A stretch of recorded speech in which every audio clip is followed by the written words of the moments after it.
neumonía. La neumonía aguda, tanto la neumonía adquirida en la comunidad como la neumonía nosocomial. Antes de nada, lo primero que tenemos que hacer es definir qué es cada cosa.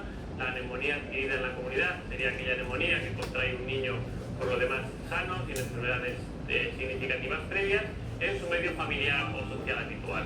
En contraposición tendríamos la neumonía nosocomial, que es aquella que se adquiere en un centro hospitalario, habitualmente cuando uno está hospitalizado por otra causa. Y hay dos criterios temporales para definirla, cuando aparece desde la...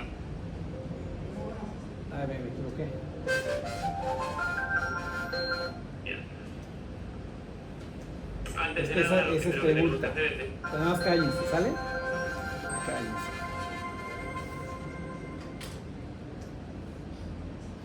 Hola a todos. ¿Dónde le paro? Arriba, aquí. Ahí, para parar le pongo aquí. Aquí. Es que, ok. Empezamos. Entonces, Pediatra en el hospital. aquí de lo que les voy a decir, chequen cuándo es una infección adquirida en la comunidad.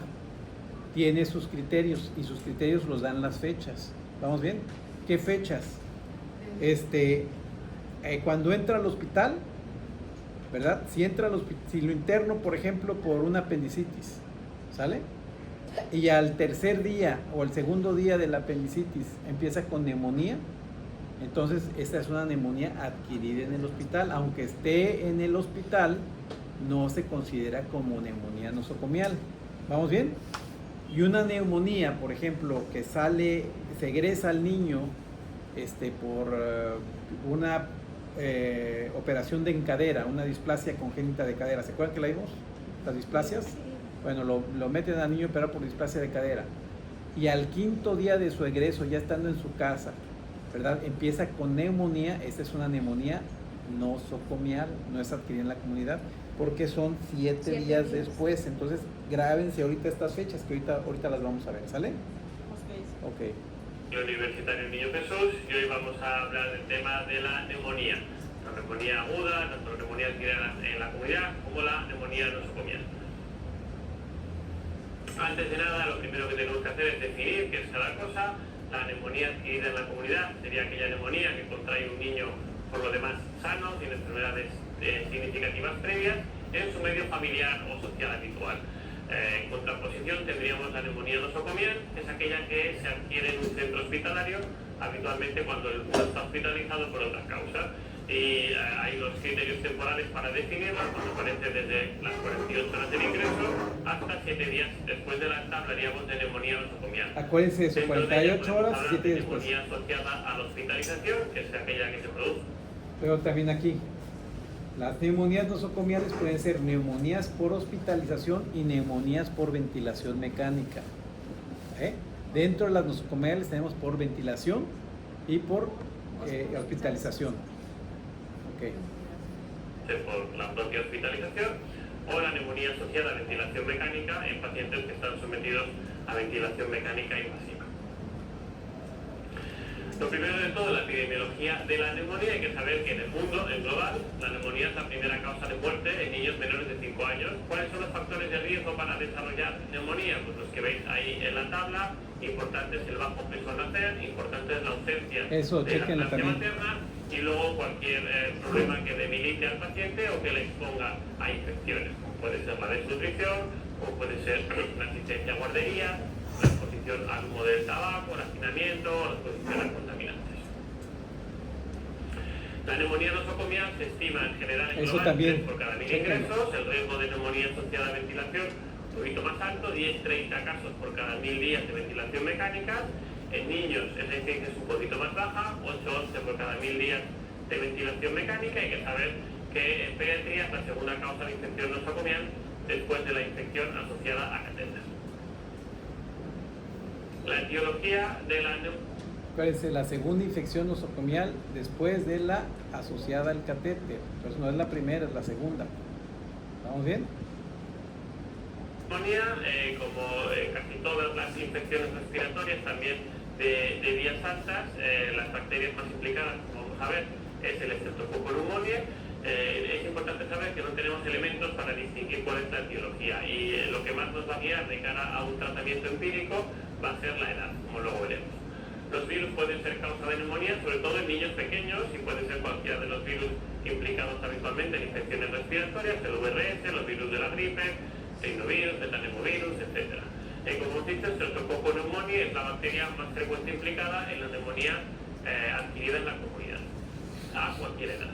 Este Streptococcus pneumoniae ha ido cambiando los serotipos a medida que se han introducido las vacunas. Primero la neumocosa antineumocótica 7 valente y luego la 13 valente. En la actualidad están disminuyendo los serotipos 1 y 19A y están aumentando los que no están en la vacuna, como el 8, el 12F o el 9N. En mayores de 5 o 6 años con neumonía en patrón atípico, que luego veremos lo que es, la causa, o son frecuentes las causas Mycoplasma pneumoniae y Chlamydophila pneumoniae, y luego la neumonía por estafanos, aunque no es en sí muy frecuente, sí que parece que ha ido aumentando su incidencia en los últimos años. ¿Por qué se produce la neumonía? La patogenia típica o clásica de que llegaba una bacteria que colonizaba una vía aérea inferior estéril, esto no es verdad. La vía aérea inferior no es estéril, la vía inferior tiene su propia flora y la patogenia de la neumonía adquirida en la comunidad, en realidad lo que hay es una alteración de un ecosistema entre los microorganismos residentes, los mecanismos de inmunidad del huésped y el microorganismo potencialmente patógeno. Cuando hay un desequilibrio de estos tres factores y predomina el microorganismo potencialmente patógeno, se produce la neumonía. Las neumonías clínicas habitualmente se produce una diseminación a través de la vía aérea y se va produciendo una lesión directa del epitelio respiratorio, con edema, con secreciones respiratorias y restos celulares. Esto da cuadros de obstrucción de la vía aérea, por lo cual es frecuente que aparezcan atelectasias y además produce un edema intersticial que justifica los cuadros de hipoxemia asociados a las neumonías producidas por virus. Es verdad que estas neumonías producidas por virus pueden favorecer, por esta alteración del aclaramiento mucociliar, la aparición de una sobreinfección y de una neumonía bacteriana de forma secundaria. En las neumonías bacterianas, como hemos visto, aparece una bacteria en la vía aérea inferior que produce un desequilibrio entre el sistema inmune y los microorganismos residentes, o también puede ser una siembra directa en el tejido pulmonar a través de la vía hematógena en las neumonías bacteriémicas. Y la neumonía nosocomial tiene hasta 4 tipos o 4 modos patogénicos distintos. Aquí, chéquenle. Vimos de la neumonía viral, que la neumonía viral se producía más que nada por inflamación local. ¿Sí? ¿Vieron? Que esa inflamación local que aumentaba los detritos, que aumentaba obstrucción, y por eso era más, te daba más sibilancias que la neumonía bacteriana, ¿sí? Y que también esa inflamación y ese exceso de moco iban a propiciar a que esa neumonía viral se contamine por una bacteriana. Y la neumonía bacteriana adquirida en la comunidad, porque estas son las adquiridas, es por colonización de la vía aérea por parte del microorganismo causal. ¿Cuál sería? Por ejemplo, cuando estornudamos y enfrente del... ¿sí? Entonces, por medio de la colonización por la vía aérea, ¿verdad? Se transmite la adquirida en la comunidad. O también por la siembra directa del tejido pulmonar biohematógena, o sea, la de malas que el niño tenga una infección sistémica y se siembra el microbio en el pulmón, porque ya trae el microbio en la sangre. ¿Vamos bien? Por vía hematógena y por vía aérea. Ahora, ya nos vamos ahí a la neumonía nosocomial. ¿Cuál es la causa de la neumonía nosocomial? La causa más frecuente. ¿Sí? Cuando yo haga énfasis en algo, es por algo. ¿Vale? ¿Sí? Producirse, el más frecuente de todos es la microaspiración de bacterias tanto de la vía aérea como del tracto digestivo. Esto hay que tenerlo en cuenta también de cara al tratamiento. Pero puede ser también porque se inhalen aerosoles infectados, puede ser también como la otra por diseminación hematógena o incluso por diseminación por contigüidad desde una infección que esté adyacente a los pulmones. Hay unos factores que predisponen a que aparezca la neumonía nosocomial. Pueden ser factores tanto del huésped como factores extrínsecos. Los factores del huésped pues es la edad baja, la prematuridad, el estado de shock, la desnutrición o la inmunosupresión, la alteración del nivel de conciencia, el reflejo de la tos, etc. Entre los factores extrínsecos, pues el más importante es la hospitalización prolongada, pero todo lo que sea material implantado, enfermedades graves, fármacos como los antiácidos o los antibióticos pues pueden favorecer la aparición de neumonía nosocomial. La neumonía clásicamente se ha dividido en neumonías bacterianas típicas y neumonías bacterianas atípicas. Tendríamos también la neumonía vírica. Esta definición... Ahí está, neumonías bacterianas, neumonías atípicas y neumonías virales. Entonces vamos a ver las características de cada una de estas. Son muy claras y concisas, pero rara vez el paciente cae claramente en uno de los diferentes cuadros. Entonces hay que conocerlos, pero es raro que el cuadro clínico tenga características exclusivamente de uno de ellos. El primero de todos, la neumonía bacteriana típica, es la neumonía per se. Aparece en niños de cualquier edad. Habitualmente lo que tenemos es fiebre alta. Ahí está, fiebre alta, esa es la que ya se los había comentado, ¿se acuerdan? La fiebre insidiosa, ¿en dónde se veía? En la bronquiolitis. ¿Se acuerdan? Que el niño podía tener fiebre o no podía tener fiebre, es fiebre insidiosa. La neumonía hable con fiebre alta. De inicio brusco, con afectación del estado general, puede aparecer dolor torácico, las mutaciones localizadas normalmente en forma de crepitante, y tenemos leucocitosis y elevación de los reactantes de fase aguda. ¿Cuáles son los reactantes de fase aguda? PCR. ¿Y el otro? ¿El más específico? Se les olvidó el más importante. ¿Es la desesperación? No. Reactantes de fase aguda. ¿Cuál es? Mucio. Alberto, ¿te puedes pasar para acá? Que no veo. Pero no ando platicando. Está bien. Diego. Yoxan. Reactantes de fase aguda, la procalcitonina. Procalcitonina. Es el principal. El cuadro típico, si nos vamos a la radiología, pues lo que vemos es el infiltrado alveolar con la consolidación y la aparición o no de complicaciones como el derrame pleural, el absceso, la neumonía necrotical. Son complicaciones que veremos un poco más adelante. Cuando hablamos de neumonía bacteriana atípica, el patrón clínico cambia. Normalmente hablamos de niños mayores, es más raro niños pequeños, un inicio más bien insidioso, con síntomas constitucionales, una tos no productiva. Aquí pueden aparecer sibilancias, que son muy raras en la neumonía típica, y manifestaciones pues más generales, como cefalea o siendo más gripales y demás. La radiología también es un poco diferente, aunque puede haber algo de consolidación. En general son infiltrados peribronquiales o periliares, o un patrón reticulonodular, o infiltrados irregulares, normalmente no tan localizados, suelen ser más afectando a más de un lóbulo. Y luego por último la neumonía vírica, que serían típicas de niños pequeños, con síntomas progresivos de catarro que se va complicando, una explotación difusa con sibilancias, normalmente un ambiente epidemiológico positivo. Y la radiología es un infiltrado intersticial. Luego veremos algún ejemplo de radiología. La clasificación de la neumonía nosocomial se puede clasificar en precoz o tardía, si aparece antes o después de 5 días del ingreso, o también neumonía nosocomial en el paciente de riesgo o no. Los factores de riesgo serían los que veis en la pantalla: shock séptico, enfermedades cerebrales, inmunosupresión, antibiótico previo o aparición de microorganismos multiresistentes. Hay que tener en cuenta que tanto las neumonías nosocomiales tardías como las neumonías en pacientes de riesgo tienen un tratamiento diferente, con lo cual esta clasificación es importante a la hora de decidir la antibioterapia, como luego veremos. El diagnóstico de la neumonía adquirida en la comunidad en un paciente previamente sano es clínico y no se recomienda hacer radiografía de tórax. No es necesario. Aquí es importante que vean, le pongan énfasis a todo esto de la radiografía de tórax. Cuándo pedir una radiografía de tórax y cuándo no. Les voy a decir, por ejemplo, razonen. ¿Cuándo pedirían una radiografía de tórax de una neumonía? Primero que nada, quiero que sepan que no todas las neumonías se hospitalizan. Si el niño tiene la vía oral y tiene saturación adecuada, puede que tenga neumonía, pero la podemos manejar en su casa. Vamos a ver el tratamiento, ¿sale? Al que le vamos a pedir nosotros, que lo vamos a ver más adelante, a los que le vamos a pedir radiografía van a ser a los que tengan factores de riesgo o que se trate de neumonías complicadas.